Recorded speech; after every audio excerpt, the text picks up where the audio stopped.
eu vou fazer 80 pontos nessa prova. A prova era de 100 pontos. 100 questões. Eu falei, eu vou tirar 80. Foi a mesma coisa que eu fiz na prova do OAB quando eu prestei. Estava no lugar de vocês, a prova tinha 100 questões. Eu mirei 80 pontos na prova do OAB 10 anos atrás, 12 anos atrás,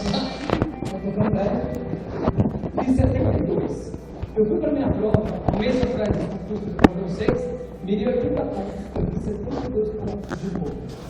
Sem estudar, estudando do jeito que dava, no tempo que dava, no momento que dava, mas eu fazia o meu esforço, dando aula para vocês, chegava madrugada, continuo fazendo isso todo dia, 2, 3 horas. A falta de voz não é à toa. Eu quero que vocês tenham essa mesma pique, essa mesma garra, chegar hoje em casa, estudar ainda mais no caso, tem gente que não gosta, não estuda, mas quem gostar, estudar, e principalmente, pôr na cabeça de vocês, 40 pontos vocês não vão fazer. 1050, 1060, 1070, tem um número para você, vá com firmeza, que eu tenho certeza que vão passar nessa prova do OAB. Sucesso, gente!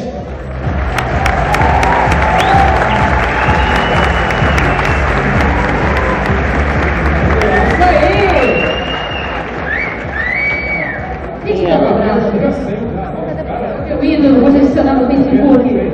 Isso aí, galera, tem que acreditar, ele tá certíssimo. Só chega lá quem acredita, não é mesmo?